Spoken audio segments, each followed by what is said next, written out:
Alrighty, guys, welcome into the World Prophecy Update from Kingdom Covenant. This is going to be October 11th, 2023. We are going to be getting into day 5 of the Israel conflict that is currently taking place. We are currently in day number 5. Right now, we're going to get started with the updates as to the casualties, as to what's going on, so you guys can have an understanding. We're going to talk about the global jihad that was just recently announced. We're also going to be talking about the state of emergency within Israel that was declared, and the imminent invasion of Gaza that is likely to take place in 24 hours. Okay, we have a lot to talk about, so let's get into it. So, from the Israeli perspective, right now, up from yesterday, we have about 1,200 killed. Okay, that's going to be compared to Palestine as 1,055. Okay, so the Palestinians, I believe yesterday, were sitting at around 700 to 600 deaths. So with all the bombings that have taken place in just one day, we've seen an increase of around 400 to 500 deaths.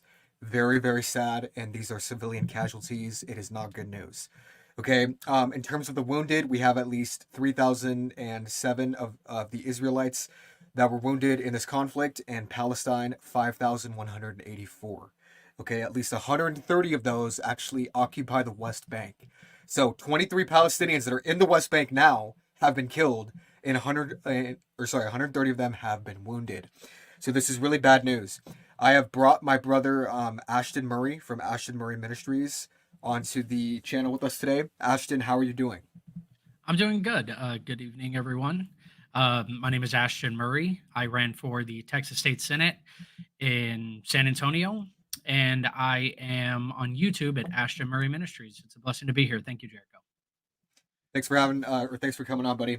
Um, yeah, man, this is we were even talking before the show just how, I mean, even yesterday when we heard about the hostages that were taken into Israel, a lot of us didn't understand what was going to take place. And we knew that Hamas actually gave the warning that they were going to kill multiple different hostages for every single building that was actually destroyed.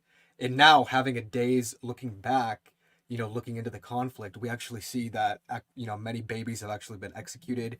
A lot of the social media posts have been hidden, so many people actually aren't able to see it as readily as some of the others. So, what are your thoughts on kind of the situation with the hostages in Israel currently, Well, or right in now, Gaza? right now, the hostages, we haven't gotten any confirmation if they've been executed or not.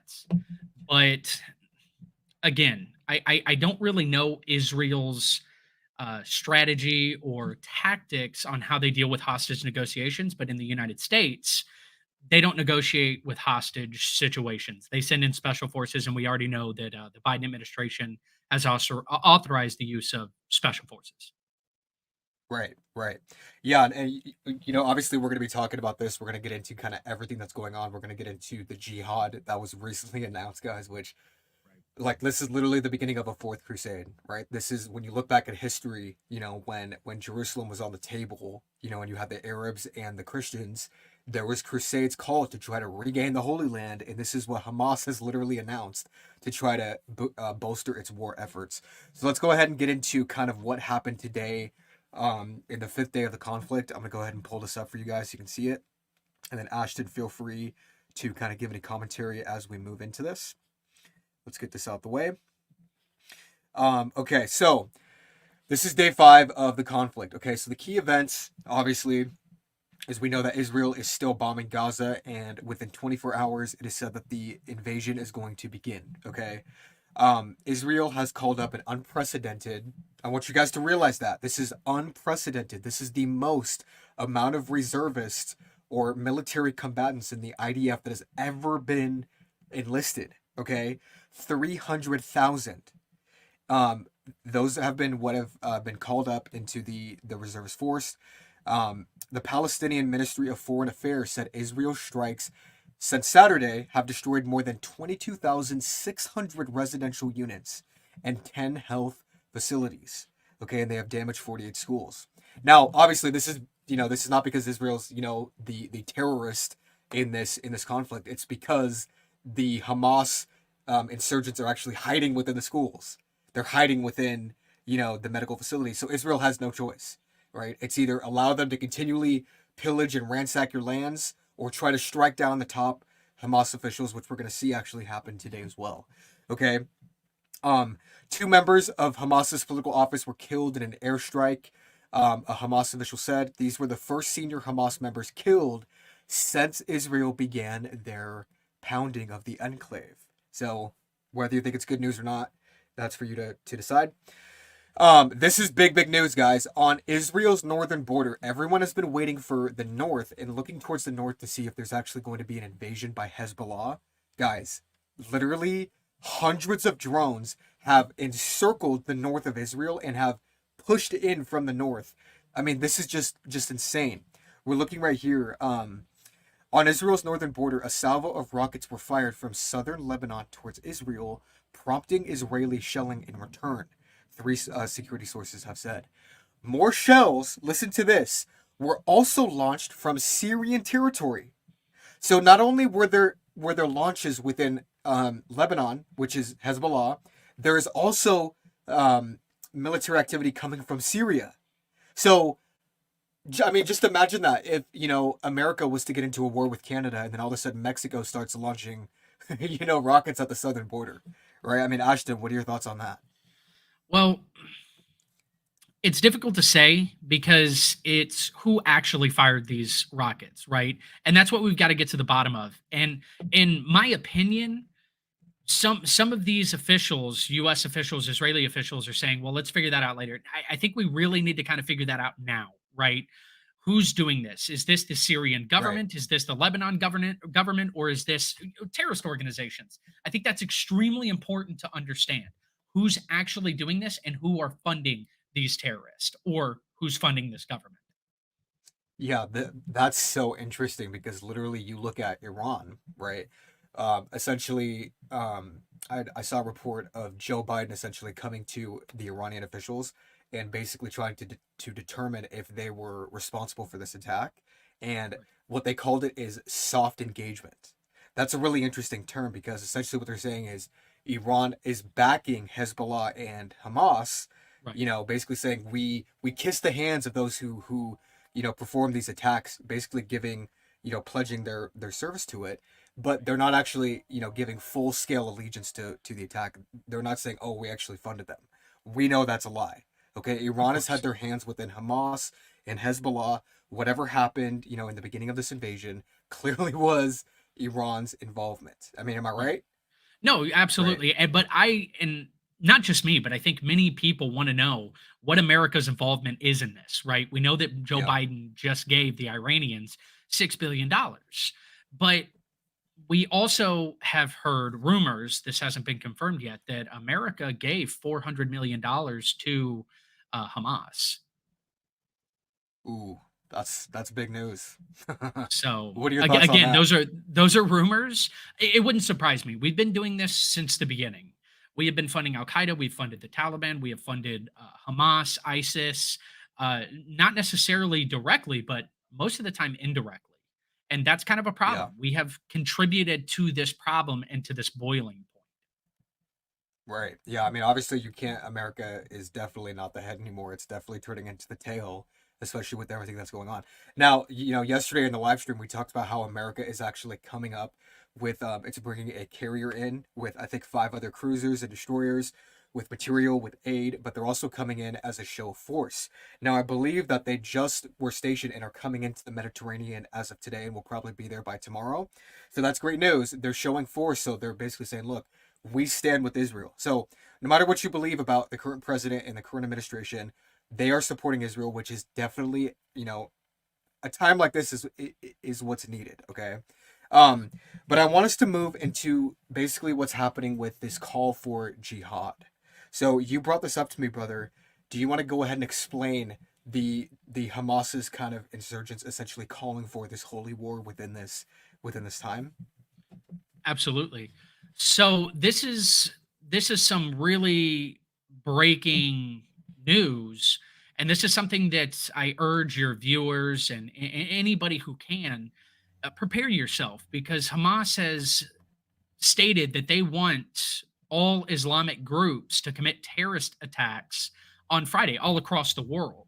So just be Yeah. vigilant. If you see something, say something.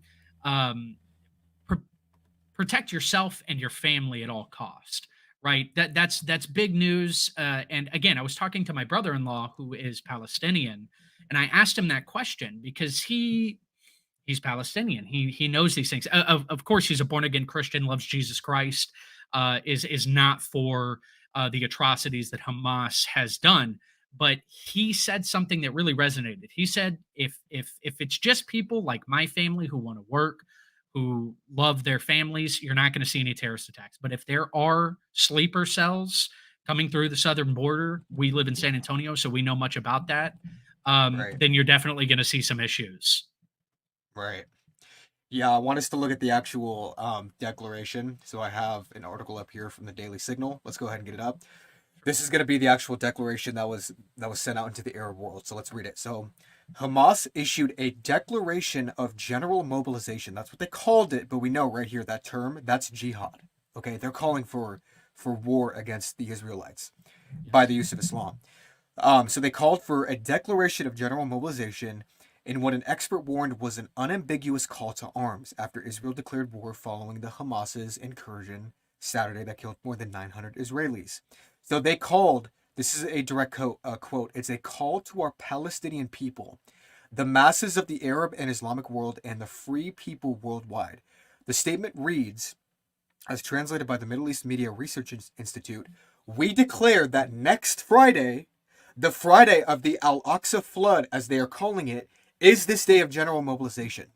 So this is what they're saying, guys. They're saying, look, if you guys have heard this thing of Al-Aqsa flood, we're going to talk about how this is, relevant to Bible prophecy, because it's a direct word-for-word statement taken from the book of Daniel. We're going to talk about it. But what they're saying is, look, this Friday, what we want you guys to do is I want all of the Arabs and everybody who holds to Islam to flood and to run up against Al-Aqsa, the mosque sitting on by the Dome of the Rock. So that's essentially what they're calling for. Is they're calling for the Arab world to rise up, take up arms, and to essentially begin the invasion of Israel. Now, why this is so important is because Bible prophecy has been telling us this for thousands of years. We know that there's going to be an invasion of Israel by who? The El Goyim, I believe is the right term. It's the surrounding nations. So this call from the Palestinians in this time, right before they're about to be invaded, could be the precedent for the Psalm 83 war. Thoughts? It's definitely a possibility. I don't know if it would go that big though. And the reason why is because the Psalm 83 war mentions a lot of nations. So I don't know exactly, and again, I can't predict the future. It's very possible that this is kind of leading up to that. And I don't doubt that. But that is a very big war. I mean, if you read Psalms 83, there is so many nations mentioned. But the most important point of the Psalm 83 war is all the nations that are mentioned are Islamic. Right. Yeah, that's really the key there. And when we look at the declaration, this is a direct quote from the former Hamas leader. I'm trying to find his name in here. I can't remember his name, but this is the direct quote. He says, "We call upon our rebellious youth throughout the West Bank and its cities, villages, and uprising camps, in the streets and neighborhoods of Jerusalem and at the squares of the blessed Al-Aqsa Mosque, to rise up, join massive demonstrations, and shake the ground beneath the feet of the Zionist invaders and their settler gangs." The statement adds, "Engage with their soldiers and cowardly army in every place, affirming the unity of destiny and the path towards Jerusalem and Al-Aqsa, liberating them from the defilement of the Zionist occupation." This is what they are calling for. Now, I want to speak to the youth that essentially could possibly watch this video. I had somebody reach out to me and actually tell me that, I know your Palestinian brother is going to be watching this. I know many Palestinians are going to be watching this. I want to directly talk to you now, because within this declaration that's supposed to take place, they want you to go out and fight on Friday and bring all your family members. He literally calls the Israeli Zionists cowards. He calls them cowards for what they're doing. Now, I want to ask you guys a very specific question. When it comes to this specific wartime scenario, who are the cowards? Okay, is it the ones that are hiding behind the medical facilities, taking babies as their hostages, and essentially waiting for, and essentially going to use them on live TV to execute them so that they can stop the wartime effort? That's what Palestine is currently doing under Hamas. not the not the Palestinians. There's many innocent Palestinians. I want you to understand, we're not talking about you, but we're talking about Hamas. So when Hamas calls the Israelites cowards, there's a problem there. And I think you guys have to understand that, right? Do you want to add anything to that? Yeah, definitely. So again, my brother-in-law and some of my really, really dear friends whom I would die for are Palestinian. Let's understand that there's a difference between Palestinian people and Hamas. There's a difference between terrorists and people who want to live in peace. We definitely have to pray for the Palestinian people who don't want this, who just want to live their Right. life in peace, right? But Right. can't because of this conflict that obviously is caused by Israel and Hamas, right? You can't. There's just no coexisting there. But again, pray for those people who just want to Yeah. live in peace. And there's so many Palestinian Christians. I want the world to know that there are tons of Palestinian Christians that live in the Gaza Strip. And as a matter of fact, my brother-in-law told me, and again, I would have to get this verified, that a 1600-year-old church was bombed. Yeah. Yeah. One of the oldest, I believe it's an Eastern Orthodox church that's within Gaza. One of the oldest, I think it actually was the third oldest church, was bombed. It was bombed specifically and it was destroyed. And that's the type of casualty we're going to see in this war. It doesn't matter if you're a Jew, a Christian, a Palestinian, an Arab, it does not matter. You're Right. going to be a casualty of this war. And so, what's happening here, guys, before we move on with the Bible prophecy segment, is we're seeing a call to arms based on the religion of Islam fighting against the Jews and the Christians. This is what Islam has at the foundation of its doctrine, right? Islam commands one of my friends I put a quote up here. Islam commands that Muslims murder all the Jews. This is within their hadiths, okay? The Palestinians have been trying to do this to the Israelites for over a century. It's been going on far longer than Hamas. So this enmity, this hatred towards the Jews is something that predates, right, even this modern conflict. It goes back all the way to the beginning when, Muhammad was given that revelation and was formulated into these sacred writings that essentially stated in the last day, the day of judgment will not come until the Muslims rise up and fight against the Jews. Now, the question is this right? Is this what the God of the universe wants from you who are watching this video to rise up and to fight against the Jews or to defend the Jews? That is the great controversy of Zion that we are seeing in these last days. Who are you going to stand for? Is it going to be the God of the Bible or is it going to be the God of the Quran? So, what I want us to do is I want us to look at some more news as to what's going on. So we know Israel essentially declared a state of emergency, right? And they formed an emergency government, basically with this information. So let's go ahead and take a look at that. Um, so Israel, as you know, is kind of split down the middle with its judicial system. Essentially, what they've done now is they've said, look, we're going to put aside all of our issues, and we have decided to form a state of emergency.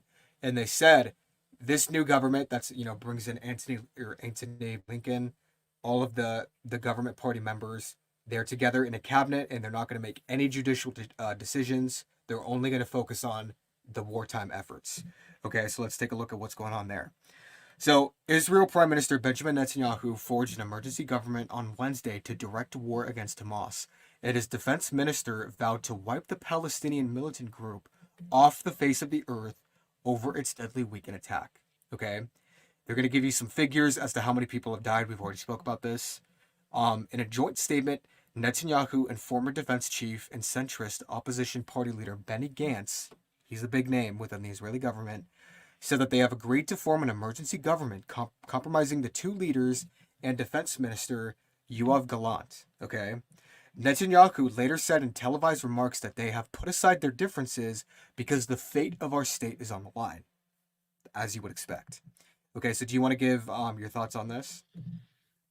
So this is what it really boils down to is, and we've seen Israel was surprised, right? This was a surprise attack.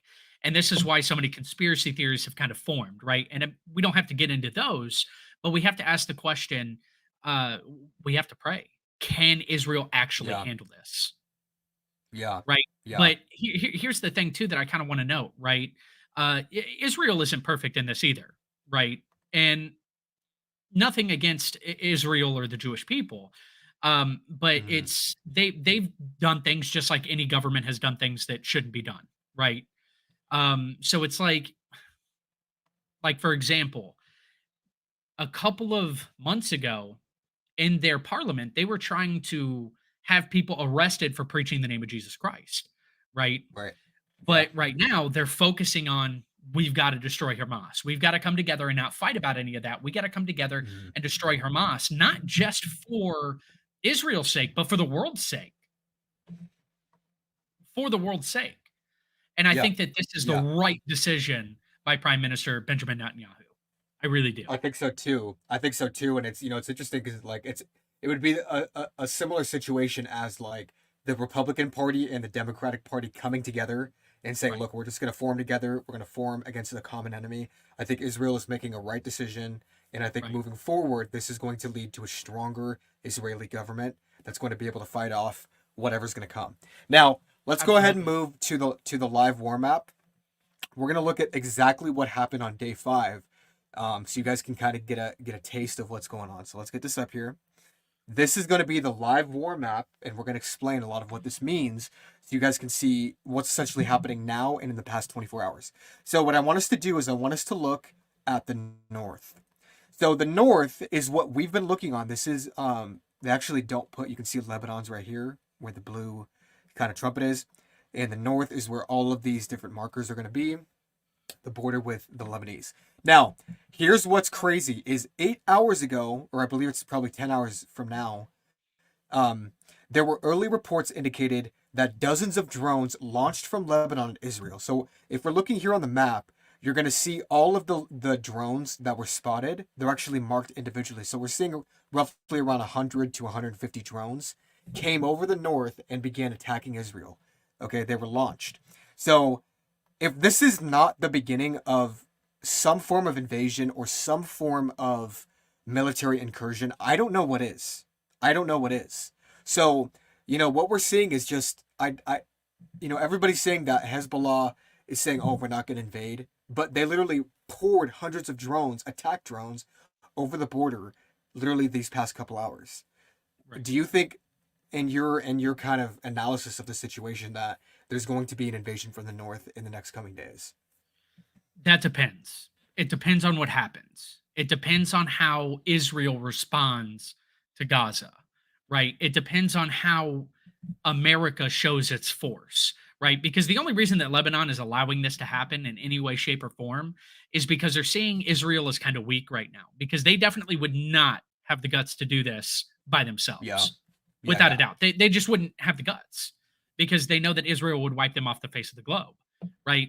So right now, it's a waiting game. It's what is Israel going to do?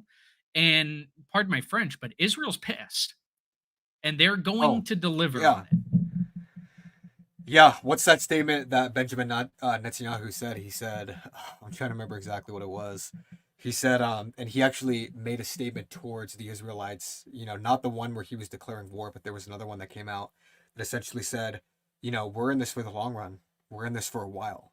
So it looks as if a lot of people are saying that, it's going to be a week and then they're going to back down. Guys, I don't think this is going to be the case. I think now Israel has the precedent to fully invade Gaza and to fully occupy Gaza. The only question is, how is the Arab world going to respond? Because the Arab world is not just going to lay their heads down. They're not just going to go crawl back into their corner and just let Palestine become a total heap, right? There's going to be some sort of incursion. There's going to be some sort of retaliation. So in the next coming days, we're going to be mapping what's going on in the north. We're going to be seeing essentially what's going to be taking place. We see obviously there's some artillery shelling that happened as well an hour after the drones were spotted in the north, but we're definitely going to be watching this region. Okay. Also, you can see right here, we're also seeing some isolated attacks within Jerusalem itself. So within the, next to the West Bank over here, or within the West Bank, there's actually been some shootings, just some individual shootings, probably by those who were incited by the the Hamas insurgents, basically saying go and kill everyone you can find. There's been some gunfire in those regions, and then of course when you look on the Gaza side of things, we're looking at the actual strip right here, just total devastation, absolute devastation. Okay, there's hospitals being hit. There's, essentially, there's even one right here. It's, it says violent bombardment of the Gaza Strip. Um, so when you actually look right here within the Gaza area, there were actually 5 Red Cross members. Those who were in there trying to help the Palestinians were actually killed in the crossfire. Um, and of course, we're seeing about 1,000 deaths within today's attacks. So really just gut wrenching stuff, guys. But this is what happens when you invade another country. There's going to be casualties. And for those who are trying to stand up and say Israel should not defend herself, I don't know what leg you stand on, right? Every country has the right to defend itself, and there's going to be casualties. So Shaking a little there, I don't buddy. know. Oh, am I shaking a little bit? Sorry, guys. Yeah. So that's really it for today's update in terms of the political side. Now I want us to move to the prophecy side. So basically the question we want to ask, and the question everybody has on their mind, is as we see all these things taking place, okay, we see the Arab world is shaking, and we see basically the rising up and Hamas essentially calling for holy war. So do we believe, according to the Bible, that this is going to be the beginning of the end? Ashton, why don't you go ahead and begin? Again, it really depends. It depends on what happens over the next couple of days to weeks, right? To really determine that. But things do snowball, right? I mean, when Ferdinand, right? I can't remember his actual name, Duke Ferdinand, during World War I was assassinated. It took a week for the ball to actually get rolling. But when he was assassinated, nobody said, "Oh, this is the Great War. This is World War I." Right? It takes time for things to build momentum for you to actually make that call. Right? It really depends on what Right. happens here. Right? If Israel just wipes out Hamas, takes over Gaza, and everybody else says, "Oh well," right? Then probably not. But again, I that might happen. But again, this also could be something leading up to something much larger. Yeah. What's concerning to us, and what's concerning to me specifically, is this terminology of Al-Aqsa flood, right? Right. That's the declaration that was said, and they're saying, look, you need to go flood the Al-Aqsa Mosque. What does Daniel 9 and Daniel 11 specifically say in reference to the Antichrist and to reference of his forces? It literally says that there's going to be they're going to come in as a flood, right? So actually, Right. we're going to get the scriptures up here so you guys can see exactly what we're talking about. So Daniel 9 and Daniel 11 are actually going to play a major role into all of this conversation, because they give you kind of the chief and ultimate understanding of what's going to take place. So within Daniel 9, we have the prophecy of the 70 weeks leading up to the 62 weeks, the death of the Messiah and the rebuilding of Jerusalem, which is ultimately going to be led into the final week. This is going to be the week where the Antichrist comes onto the scene, and he's going to offer a treaty. He's going to offer a 7-year treaty that he's going to break halfway in, known as the midpoint, the Great Tribulation. Now, when we actually read the verse, I'm going to read it within Daniel chapter 9. We're going to look verses 27. So it says, "And he will make a firm covenant with many for 1 week, but in the middle of the week he will put a stop to sacrifice and offering, and the abomination of desolation will be on the wing of the temple until the decreed destruction is poured out on the desolator." Now I want you guys to keep this in mind. I'm going to ask for your opinion in a second. I want us to look at the parallel verse within Daniel 11. Okay, this is, many people think the Antichrist comes on the scene within verse 36. Many people believe he comes on within verse 1. That's a separate conversation, okay? We're just going to talk about the similar terminology that's used with the forces of the King of the North. Because the King of the North plays, he's essentially the typology of the Antichrist in this final invasion. And we're going to see essentially what it says about him and his forces. So it says, there's essentially this, warfare going on within the kingdom of the King of the North and the King of the South, and there's kind of question as to who is going to have royal authority, and it picks up here in verse 21. It says, "In his place," this is a former king, "a despicable king or a despicable person will arise, on whom the honor of kingship has not been conferred or given, but he will come in a time of tranquility and seize the kingdom by intrigue. The overflowing forces will be flooded away before him and shattered. Okay, in the New King James Version, I believe it says, Ashton, he will come with his forces as a flood. Am I correct on that? Yes. Yeah. So that's the terminology that's given of this invasion, right? There's a flood, and he comes in a time of tranquility. And he's going to seize the kingdom by intrigue. So, given that that similarity, what are your thoughts on essentially the Al-Aqsa flood that's supposed to take place this Friday? So I don't think that this is Daniel 11:21, right? I don't think this is actually that yet. Like you said, it's like just a topology, right? It's similar. I feel like it's a build up for what's to possibly come.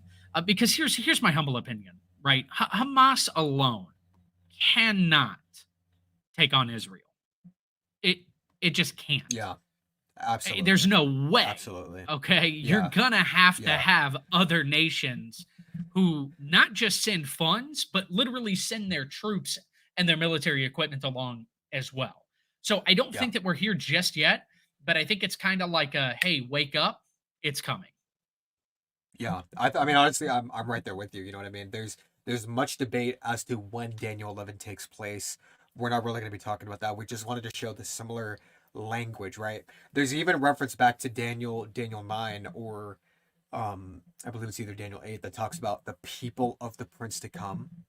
Okay, so there's a reference of the people of the prince, the Antichrist, who are coming, that are gonna rush to the beautiful, glorious, holy land Israel like a flood, and they're gonna flood the city, and it's gonna be given away, and they're gonna take the plunder of the city, and it's gonna be scattered. So that's what we have to understand. Is at some point the Arab world is gonna heed the call, and they're gonna come in, and they're gonna essentially invade Jerusalem. So that was something interesting we wanted to show you guys. I believe you found a connection as well within Amos chapter 9. Yes. I have this pulled up here, brother. Do you want me to start at a specific verse so you can see? Well, just like my mother always says, never start at the verse you want, right? So let's start in verse Yeah, 6. yeah. Verse 6. Okay. So let's go back to verse 6. I'm going to highlight it here and take it away. The You're gonna need to. There we go. Okay, the one who Sorry, builds buddy. his upper chambers in the heavens, and has founded his vaulted dome over the earth. He who calls for the waters of the sea and pours them out on the face of the earth. The Lord is his name. Are you not as the sons of Ethiopia to me, O sons of Israel, declares the Lord? Have I not brought up Israel from the land of Egypt and the Philistines, from Kaftor and the Armenian? Is that a? Sorry, let I'm me see if sorry. I can get that for you. It's kind of bright, man. I I'll take it from here. So apologize. it says, yeah, Go ahead. it's all good, dude. I'm having to So, like go down and see. yeah. So it says, have I not brought up Israel from the land of Egypt, and the Philistines from Kaftar, and the Armenians from Ker? Behold, the eyes of the Lord God are on the sinful kingdom. He's talking about Jerusalem here. I will destroy it from the face of the earth. Nevertheless, I will not totally destroy the house of Jacob. That's Israel, declares the Lord. For behold, I am commanding, and I will shake the house of Israel among all the nations, as grain is shaken in a sieve. Right? So imagine grain, it's in like a little sheave to like get the grains out. He's shaking it, right? But not a kernel will fall to the ground. All the sinners of my people will die by the sword. It's the word of God. It's hard, but all the sinners of my people will die by the sword. Those who say the calamity will not overtake or confront us. And then these last two verses are the verses you wanted to get to. So it says, in that day, a specific day, I will raise up the fallen house of David and wall up its breaches. I will raise up its ruins and rebuild it as in the days of old, that they may possess the remnant of Edom and all the nations who are called by my name, declares the Lord who does this. And forgive me, let me do 14 and 15. Also, I will restore the captivity of my people Israel. They will rebuild the ruined cities and live in them. They will also plant vineyards and drink their wine, and make gardens and eat their fruit. I will also plant them on their land, and they will not again be rooted from their land, which I have given them, says the Lord your God. Amen. And Amen. so, did you want to give the commentary on that? Well, that to me shows that Israel has to be a nation before the second coming, right? And there are a lot of people saying, if you go on the internet, right, and just like Waleed Shulbat said, right, you want garbage prophecy, go to the internet, right? That's where you're going to Right. find a lot Yeah. of it. Totally. Yeah. So there are a lot of people saying, well, Israel, the way that it is now, is not what God intended. No, it's exactly what God intended. It's exactly what God said would happen, right? Because his when he comes back and he sits on the throne in Jerusalem. He has to have a kingdom Of to come Zion. back to. Of Right. Zion. Yeah. Right. And it also talks about I do believe it's in Zechariah 12 where the remnant is saved. Well, where are they Yeah. saved? Well, they're saved in Jerusalem. Yeah. So Israel has to be a Yeah. physical nation. And this right here shows you, right? If you think that Israel is going to be gone and wiped off the face of the earth and no longer Israel, you're wrong, right? Prepare for glory for the Christians and for the Jewish people, because whether it's done now, right, through Israel fighting Hamas, or whether it's Jesus Christ coming back and sitting on the throne, we win in the end. Yeah. Yeah. And specifically, I want you guys to understand Jews and Christians win. Not because we're so much better or for whatever reason. It's because the God of Israel in Christians lives. That's just the truth. That's what the Bible has been speaking from the beginning.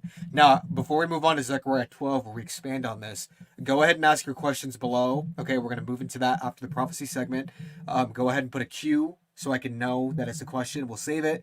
We'll spend a couple minutes afterwards. Now, let's move to Zechariah 12.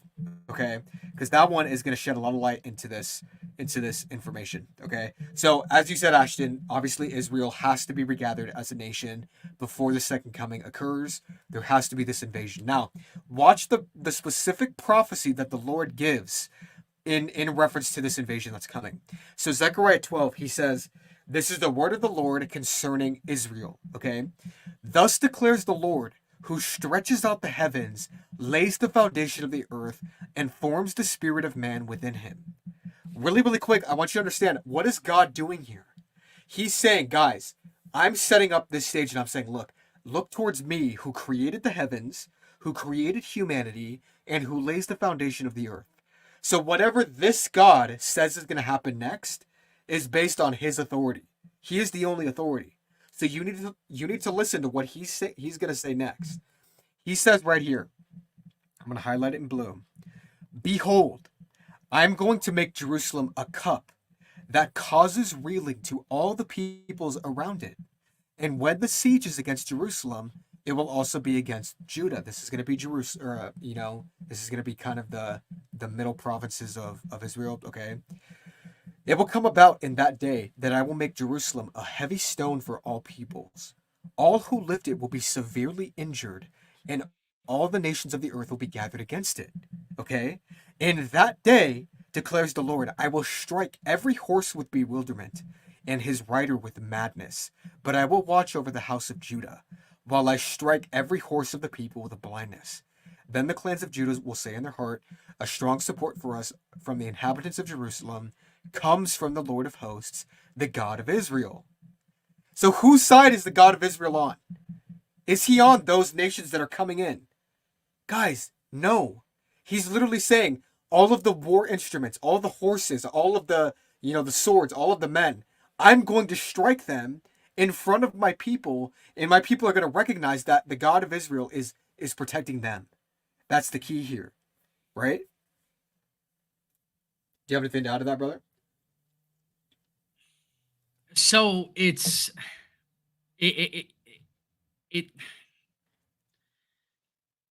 let me try to formulate that. So I was talking to Yeah. my Yeah. father-in-law the other day, right? And he was asking, "Do you think this is prophetic? Do you think this is biblical?" Right?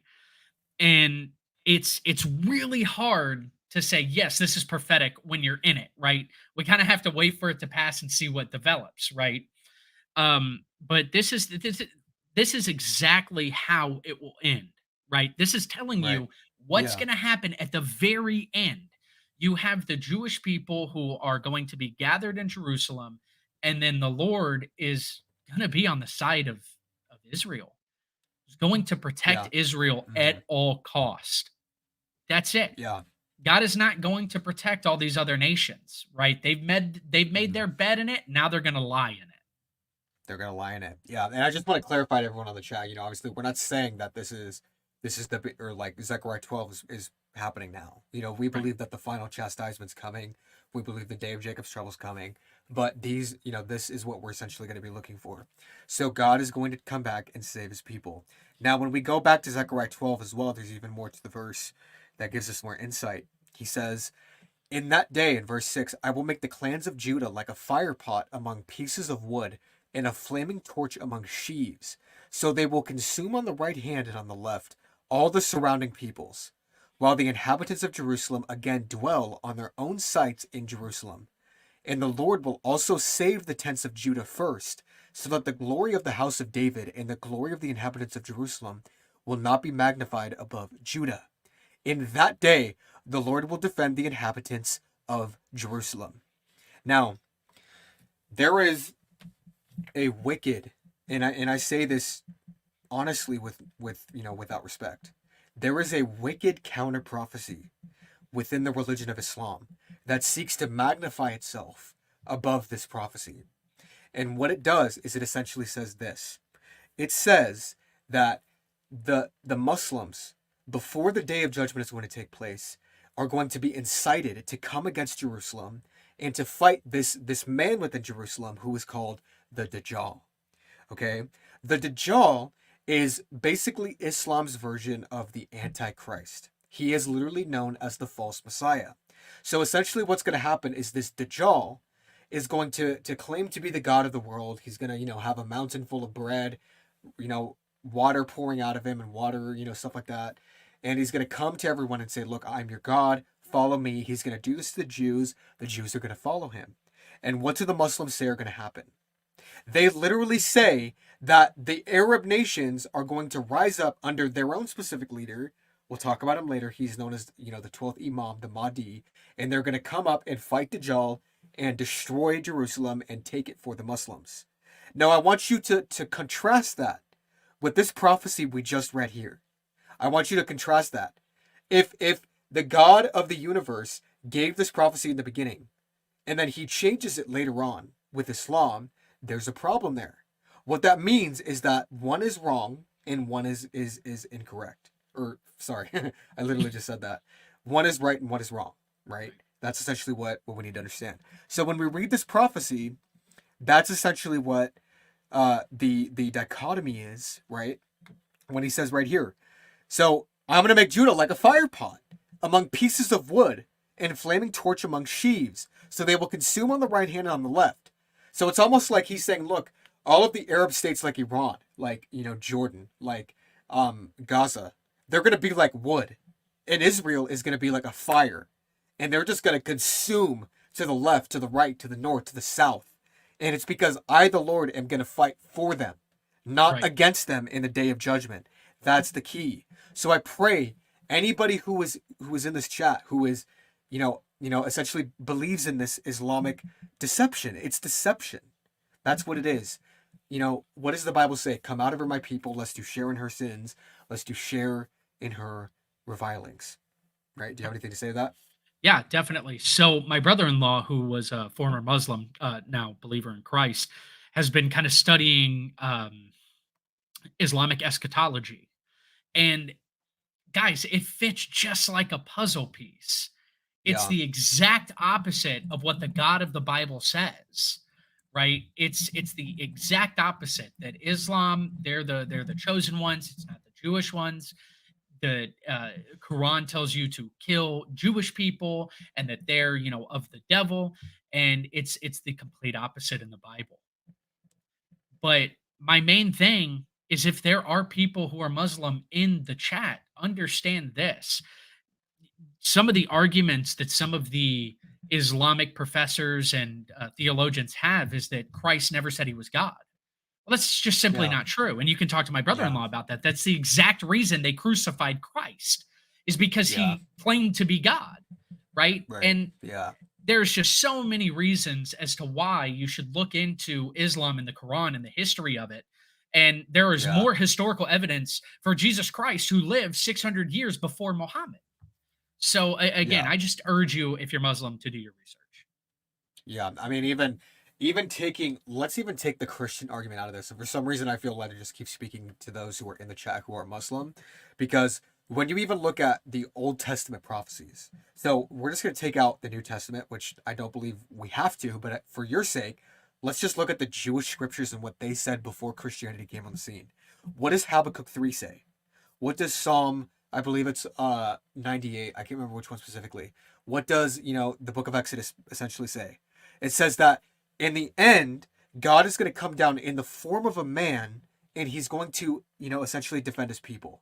So within Habakkuk 3, we have this crazy prophecy of, the nations coming against Israel, and the Lord comes from a specific mountain, and he's got, the clouds are with him, the day is dark, the clouds are dark under his feet, right? There's rays flashing out of his hands, right? It's imagery as if he were a man, and he's coming out to do what? Save his people, and he's coming out in righteous indignation. Okay, so that's just within Israel's Old Testament, prophetic lineup. When you bring the New Testament into it, what does it say within, the book of Revelation? It says, "Behold, I saw one coming out of heaven on a white horse. There was a name written on his forehead that nobody knew but his father and himself. He's got a robe dipped in the blood of his enemies, and he is called the Word of God." What does John 1 say? He says the Word was God, he was with God, and he was God, and he became flesh, and he dwelt among him, and we saw him as the only begotten Son of God. So it's all connected, right? Right. It's all connected. So that's essentially what we got to do. Now, finally, before we move into the question and answer period, I want us to look at the powerful prophecy of Isaiah 41 to finish this off. So we're going to look at Isaiah 41, and we're gonna look at this idea of the western coastlands and Katim. Okay, Ashton, I'm gonna pull this up. Okay. Hopefully you could actually read it this time. Yeah, Let me it see was if I just can a, get it a was, different color for you. yeah, that should be okay. I had Is to that move my okay? screen. It was Okay. just dark. Yeah. Okay. So you want me to start at verse 1 and go to verse 5? Go ahead. Yeah, just where it's highlighted. Okay, coastlands, listen to me in silence, and let the peoples gain new strength. Let them come forward, then let them speak. Let us come together for judgment. Who has aroused one from the east, whom he calls in righteousness to his feet? He delivers up nations before him and subdues kings. He makes them like dust with the sword, as the wind-driven chaff with his bow. He pursues them, passing on in safety by a way he had not been traversing with his feet. Who has performed and accomplished it, calling forth the generations from the beginning? I, the Lord, am the first, and with the last I am he. The coastlands have Man. seen and are afraid. The ends of the earth tremble. They have drawn near and have come. Amen. So what's the application from that? So this is a little more detailed, right? We got to get a little more detailed. Who are the coastlands, right? Some people will say that it's Tarshish, and that's a possibility because that was about as far as you could go, right? That's why Jonah decided, hey, I'm going to go to Tarshish. I'm going to run away, right? Because that was Yeah. as far as you could go. But in some of the original Hebrew, it literally translates to the lands across the sea, right? Yeah. Who are away. So, what I personally believe is that the coastlands is the United States of America or Western civilization. Western That's civilization. exactly what Islam calls the United States, the West. And they do Yeah. not like us for a number of reasons because we believe in a different God than they do and we support Israel. Right. Yeah, I think you're spot on. There's a major mystery to this word Tarshish. Tarshish is actually, and we were speaking about this in last live stream, is actually a key to the end times, because not only are they mentioned in Daniel 11, the ships of Kittim, they're mentioned within Ezekiel 38, the Gog and Magog war. Sheba and Dedan and the merchants of who? Tarshish are Right. screaming out, "Have you come to seize, plunder, and spoil?" So there's a mystery about Tarshish, and when you actually look at the Hebrew word and you actually look at the context, it's talking about the West. So the West is going to play a major role in the last days, in the same way Yes. it's playing a major role right now, right? Because who is supporting Israel?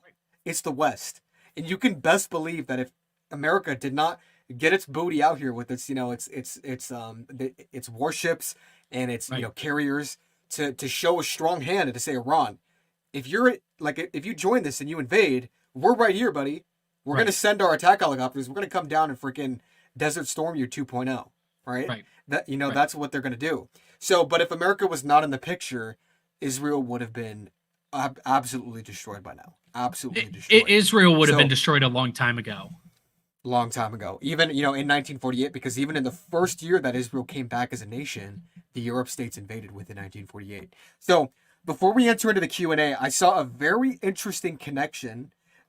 Actually, this is I saw this on YouTube earlier, and I wanted to share this with you guys. Um, let's go ahead and check this out. So let me get this up real quick. Um, let's see here. It's essentially the idea of let's see here. Yeah, sorry guys, I'm really trying to get this up for you. It was essentially talking about the festival that took place, the Shabbat festival. Do you have anything to say about that, Ashton, while I look for this? Yeah, so that was kind of what I talked to you about. That was Sukkot, which is, Sukkot. yeah. So a lot of the Jewish people, what they'll do is they'll build these like little tents right outside, and what it represents is God's security over Israel. Right. It's Okay. a, it's a, it's a big representation. They've been celebrating it. I do believe traditionally they started celebrating it when they were in the wilderness during Yeah. the time of Moses. Well, here's the connection that I saw, which is really interesting. If you actually look at the facts, Israel actually declared war on the seventh day Shabbat and the eighth day of Sukkot. So that's when they declared war. Okay. According to this fellow, the eighth day is prophetically related to the dedicating of the tabernacle or the temple, and the timing is to be expected if this is the moment that the house of Judah is deciding to take full control of the Temple Mount. This is why Hanukkah dedication in Hebrew is 8 days in length. This also occurred on the seventh day Shabbat, and if the Temple Mount is secured, the tabernacle or temple will be rededicated, which leads to the abomination of desolation, the Great Tribulation, right into the Messiah's return on the seventh day. So obviously, he said all we can do is watch to see if this is the correct timing of these things, if it seems a bit early for these things, but we cannot ignore what just occurred, and more importantly, when. So check this out, right? 1967, that was what was known as the 6 Day War. So within 6 days, there was a surprise attack.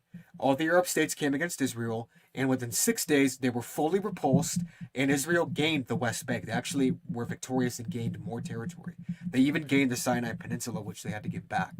On the seventh day, what happened? They rested, just like God does within the Sabbath.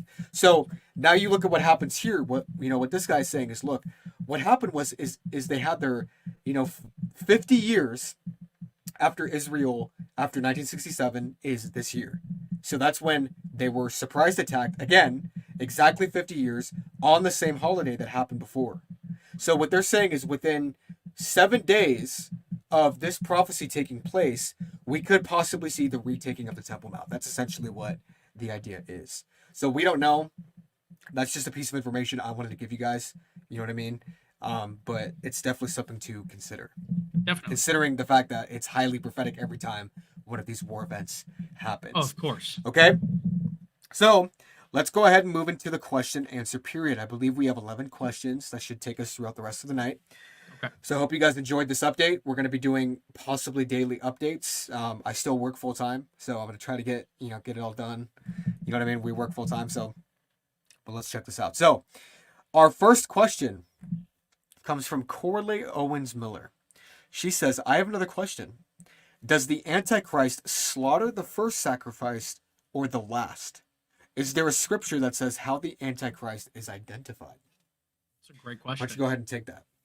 So I don't think that the Antichrist would be doing any type of slaughtering. I don't think it really mentions anything like that in particular in scripture. But the way we can identify the Antichrist, go to 1 John chapter 2, verse 22, right? John says, he who denies Christ is a liar.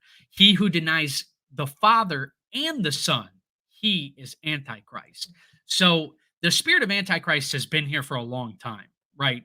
But when you see a political leader rise up who is very charismatic, very diplomatic, kind of like Adolf Hitler in the beginning, right? Very, very likable, speaks very well. That's the person you should probably look out for. What are your thoughts? Yeah. Obviously we read it earlier within Daniel 9 that there's essentially going to be a taking away of the temple offerings. Now, me and my brother actually have I wouldn't say disagreement, more of like a friendly kind of conversation as to what this actually means. But obviously, I'm a premillennial, obviously, that essentially believes that the Antichrist, he's going to come on the scene and he's going to take away the temple offerings, right? When the third temple, so there has to be a third temple.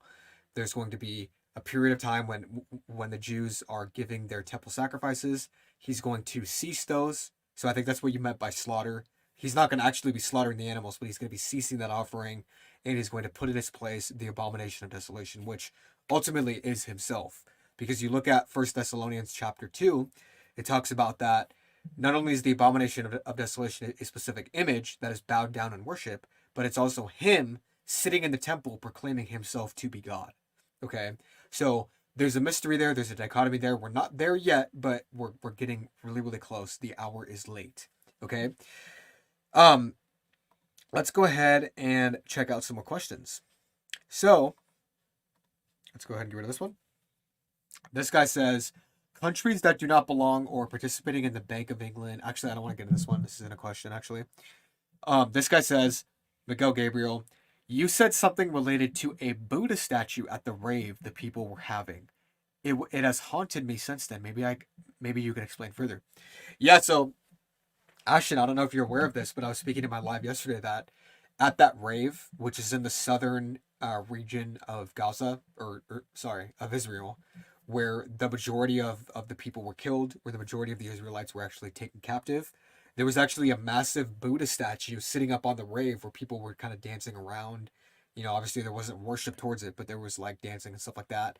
But you really think about it, the spirit of the rave is that type of new age enlightenment, free from sin, free from self. So it's idolatry. It's Right. spiritual idolatry. And Right. you read the prophets, God has he burns with indignation against that. Oh, So absolutely. I'm sure this is some sort of chastisement towards his people Israel. To those who are in Israel, please wake up. Stop dancing around massive giant statues, okay? Because it's not gonna Definitely. go well for you, man. It's just No. not, okay? No. That's just the truth. I don't know if there's anything you want to add, or we can move on. Kind of the just remember in Exodus, the golden calf. Yeah, yeah, the golden calf, right? Even when they saw the face of God, they Right. still And there was worshipped. chastisement there as well. Major chastisement. This person says, "Do you think mass conversions to Christianity and Judaism and Islam will happen?"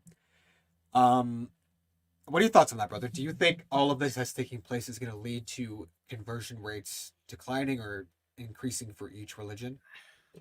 So I know that there's supposed to be a state of an apostasy, right? And I kind of are, and I think me and you agree that that's already kind of happening, right? We notice Yeah, from just a generation ago here in the United States, Christianity has declined rapidly. Okay, but here's the thing. I truly do believe that there will be a mass influx of conversion to Christianity, and there's a reason for that, right? Christ coming is him pretty much he says it in the end, I will pour my spirit upon all flesh, yeah, right? They're gonna feel it, they're gonna know it, and however God chooses to get them to come to him, I think that's what he's gonna do. yeah. It's hard because what I see happening is the Islamic world getting stronger and the remainder of the world getting weaker. So we know, according to Matthew 24, that they're going to deliver us up to tribulation and death. They're going to be hated by all namesake. People are going to be, fathers are going to turn against their children. Children Right. are going to turn against their fathers. Mothers are going to turn against their children. There's going to be a great apostasy where Christians are rapidly and massively falling away. Why Sure. is that? Because we're living in the age of Laodicean Christianity, where we're Right. lukewarm. We don't really care. It's more of a cultural thing. But Right. when stuff hits the fan and the Islamic Empire rises up, people are going to be forced to make a decision. So Yes. what I see actually is Islam is going to become dominant in the end, and that is predicted under the man of sin, under the man of Right. lawlessness that's going to lead this coalition into effect. Right. So it's sad news. You know, it's heartbreaking. There's a lot of Christians today that believe that Christians are going to take over the world, and you know the we're living in the millennial kingdom and kingdom dominionism. It doesn't exist. That's not what the Right. Bible says. Okay, it's just it's the cold hard truth. So Right. be ready to endure persecution in season and out of season. Okay. So I just wanted to add one thing there, if I could. Yeah. Go ahead. I do agree with you. You know that yes, Islam will dominate, but I do believe that there will be a lot of people converting. That doesn't mean that Yeah. Yeah. everyone will Yeah. convert, Yeah. right? Well, he does say, what does he say? That this gospel will be preached to all Preach- nations, and then the end will come. That's right. Right. So there's going to at least be a massive accountability to Christ. Mhm. Okay. Um. Okay. So I'm trying to see. Question from SS: will the Antichrist show up after this war imminently, or do you think it will be more than 10 years from now? That's a hyper specific question. What do you think, bro? That's That's hyper that's a, specific. yeah, that's one of those things where it's like we're just gonna have to wait and see, right? Because at that point, I mean, you're asking prophecy with a prophetic question, right? You're like asking something that's in the future that we just can't see yet. Is it possible? Absolutely. Is it Yeah. guaranteed? Not necessarily, right? Right. Remember, guys, everybody in the chat, I want you to remember every generation has always said, this is it. Yeah, So we I mean don't know. every generation did. Yeah, I think there's indicators as to why our generation possibly could be it more I so think than the so too. rest I is agree. because obviously Israel is regathered into the land. You know, for the last Right. 1,900 years, there Right. could not have been the return of Christ because Israel was not regathered, You're but they absolutely are correct. regathered now, and it's been 100 years. Okay, and they're currently within a state of conflict with the surrounding nations. Right. So we are the hour is late. We don't know if there's going to be 5 years left, you know, a week left, 100 years left. We don't know. Me personally, I think the Antichrist. Let me think about it because I never really thought about this, but with this conflict, what I believe obviously is going to happen is I believe Israel has to make peace with Saudi Arabia because there's that peace coalition with Sheba and Dedan, which are the Arabians, right? The Queen of Sheba, the Arabians, Yemen, all that. There has to be peace amongst them when Gog, the Antichrist, comes in and invades. Okay, so I believe whatever's going to happen, you know, Israel's going to be at peace somehow with Palestine again. You know, whether they fully control it or not, they're going to sign the peace treaty with Saudi Arabia. Then the anti-coalition is going to form, bringing in the Antichrist. Okay, Right. so that's probably we're roughly looking at within my time frame, which means absolutely nothing. It's just pure speculation. But I think the Saudi Arabia connection makes sense with the Sheba Didan. I believe we're roughly looking at somewhere between another 30 to 100 years. That's just my opinion. You really You know, think I'm so? not I'm not an expert. I think so. Yeah, I think Okay. because I mean think about it. The last conflict within Israel took 50 years, right? That's true. That's So true. You're you're, it you're took, not wrong. if imagine we were living, and again, a lot of people like they don't like to hear this, but imagine we were living in 1967 when Egypt and Yeah. it wasn't just some Palestinian incursion. It was Egypt, Right.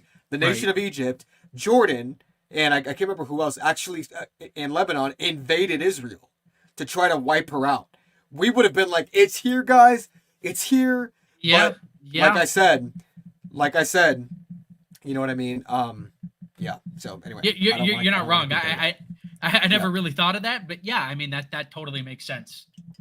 Yeah. So a couple more questions and then we're out of here, guys. Let's see what else we got. Um, do I think it's Turkey or Russia that comes from the north? Turkey. Definitely not Definitely, Russia. Makes zero sense. definitely Turkey. Makes absolutely no sense for it to be Russia. Right. This person says, kind of unrelated question. He says, I have a question. Do you believe what Paul inspired in regards to making things clean by praying over it? Or do you follow Jesus that didn't eat pork, a true Jew? So this guy's I think he's trying to bring in a trick question here. He's trying to trip us up, which is actually what is clarified within the book of Acts. I can give my answer. Do you have that answer? No, let's hear your answer first. So this is a common misconception, right? Is Paul actually upholds the law. So a lot of people say that Paul does not uphold the law, but he actually upholds the law. You look at Romans chapter 6, he says, do we, by this means of grace, do we somehow dismantle the law? By no means. We uphold the law. So if you're a Jew, go ahead and eat the kosher laws. If you're a non-Jew, don't eat the kosher laws. The fundamental dichotomy is this.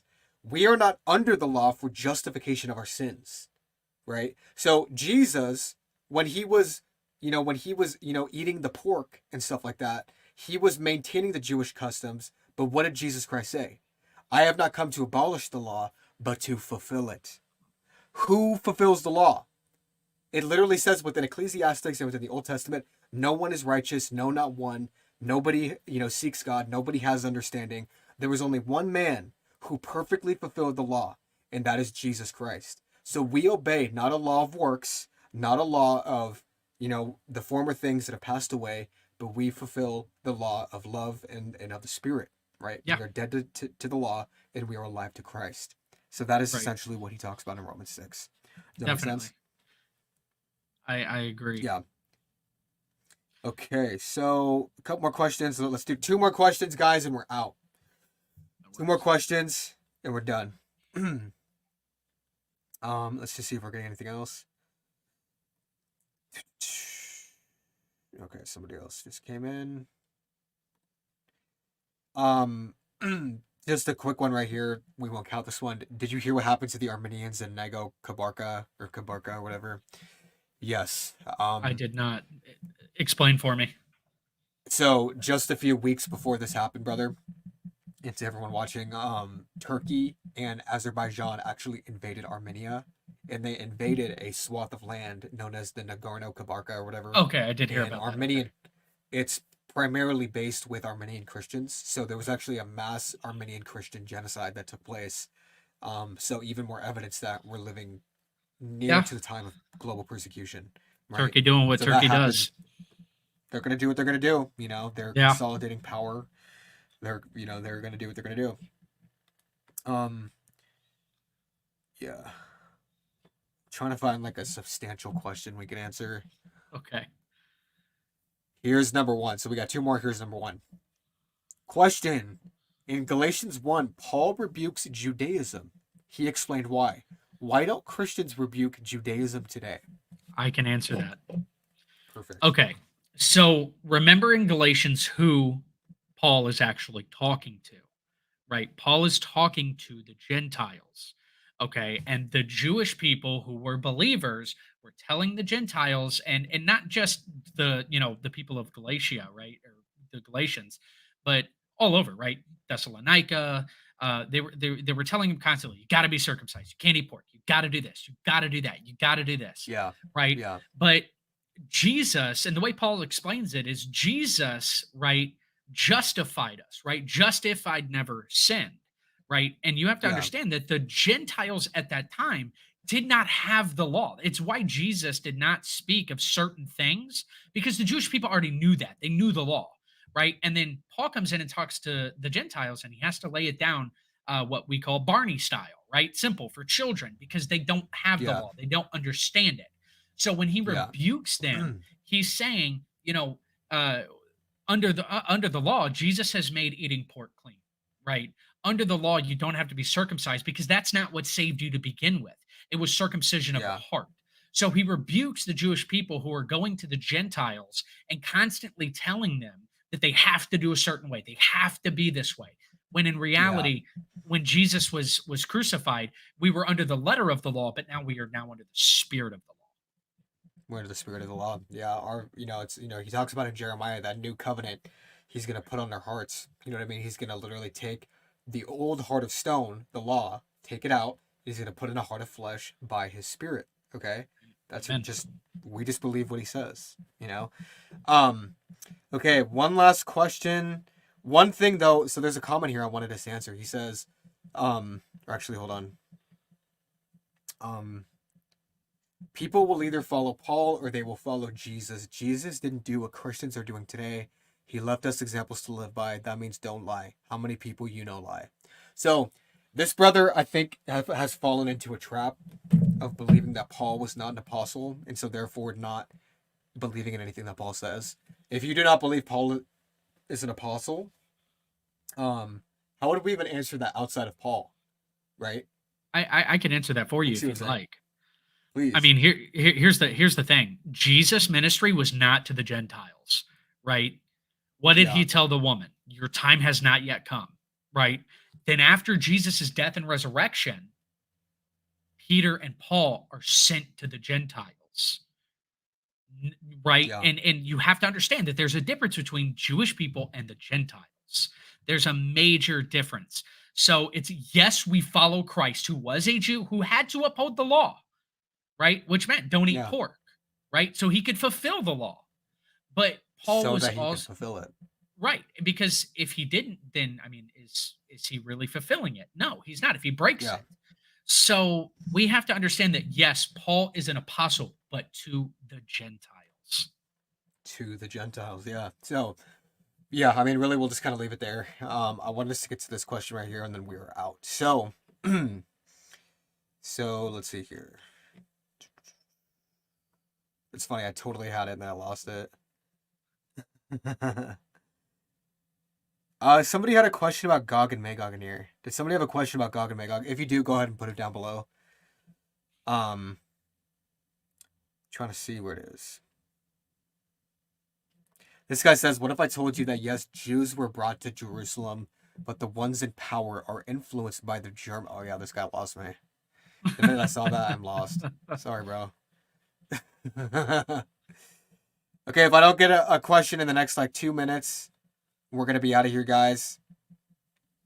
This guy says, you two men get ready for the military draft. Good luck. I already served in the military. I'm not going back. That's what... Joke's on you, I'm the only child. And I got... Yeah, I'll find a way out. This one I want to answer quickly. It's not a biggie to me. Do I think the first seal was COVID? No. Definitely. I don't think so. Definitely not. Gog and Magog land is Russia. My favorite type of people. I love these people. I love these people because they're so opinionated about this. So, how would you answer? So, if I went to you and I'm like, oh, Ashton, dude, Gog is 100% Russia, bro. It's Russia. You're not going to convince me otherwise. How would you convince me? There's actually a few ways, right? It talks about Gog and Magog being in Meshach and Tubal, right? And Meshach, we know that name. Shadrach, Meshach, and Abednego, right? They were named after Babylonian gods. Okay. Yeah. So we also know, I mean, just so simple, we just can pull up a map and show you where Meshach and Tubal are. They're in Turkey. Yeah. That is exactly where Gog of the land of Magog is. So here's the trick. There's a trick that everybody's doing. It's kind of like a card trick. Okay, it's like a flip of a switch.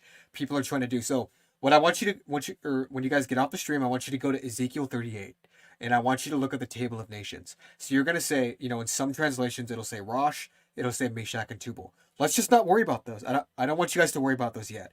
What I want you to do is I want you to go to where it says Persia, Cush, Put, and Lud, and Beth Togarmah are with him. Now, here's the trick. Here's what's going to happen. Go to those nations and say, where are those nations from? Well, what does everybody tell you? Cush is from Ethiopia. Why? Because during the time of Ezekiel's day, the Cushites were in Ethiopia. What about Persia? In Ezekiel's day, the Persians were in Iran, Afghanistan. So, but here's the trick. If I ask you, where's Meshach and Tubal? Well, the Magogians, they were originally in Turkey, but actually they decided to migrate up into the Scythians, and then the Scythians actually became the Russians. And so now so there's the trick. What they're trying to do is they change the method of exegesis. With Rosh, Meshach, and Tubal, they try to trace the lineage up from Turkey into Russia over time. But with these other nations, they keep them there. They keep them in the same spot where they were when Ezekiel was given the vision. So, where were the Magogians, the Meshachs, the Tubalites, during the time of Ezekiel's vision? They were in Turkey. There's no need to do this weird wild goose chase, as Joe Richardson will say, to try to trace the bloodlines. We don't do that with the Cushites. if you were to trace the bloodline of the Cushites, which you should stay consistent, they would be all over Africa. So you'd have a full like Tanzanian, Kenyan invasion Right. going on. It doesn't make sense. It just flat out does not make sense. The reason Gog and Magog in our Bibles has been made the enemy is because they are America's enemy. They are not Israel's enemy. Okay? The king of the north, the land of Turkey, all of these people are Israel's enemy and not Russia. So if I can't convince you with that, I can't convince you, right? I just can't. We need to stay consistent with the exegesis. I mean, Definitely. did that explanation make any sense to you, brother? Because like, it's so frustrating. It's palpable. It's palpably frustrating. No, it definitely. And then not only that, but the seven churches in Revelation are all from Turkey. Yeah, they're all from Turkey. The All throne from of Satan Turkey. is within And Pergamum, Pergamos. which is in Turkey. Yeah. So the throne of Satan has always been in Turkey. It's always been in the northern region of Israel. He tries to dwell on Mount Zion, and he's going to do that through this man in the last days Right. coming from Turkey. So He's a mimicker. That's what he does. yeah. I think this is the same guy. Honestly, he says, "Could Gog and Magog be a person from his nations?" Gog is a person, and Magog is a place. Okay. That's right. Gog of So- the land of Magog. Of the land of Magog. So I just wanted, before we wrap up, I just want to see if anybody else had anything like pressing. Let's see here. The things. Okay, let me just. Russia will go against Israel once Israel starts supplying Europe with oil. No. Russia can't even hold its own against Ukraine. That's hilarious. Okay, guys, that's it for tonight. I hope you guys enjoyed the live stream. Ashton, thanks so much for coming on. It was wonderful having you, brother. How'd you feel? No, I appreciate it. Thanks for having me on. This is obviously a great group of people. Jericho, you've been good to me these past couple of weeks. It's been good getting to know you and talk to you. Yeah. I really appreciate it. Hope you'll have me back on soon. It was definitely a little nervous being there. It's been a while since I've been in the limelight and the spotlight, so I had to kind of get warmed up and used to it. Awesome, brother. Well, yeah, let's have you on some other time. Love you guys. Just keep your eyes on Israel. It's the apple of God's eye, and fight sin, be holy. Okay. Peace.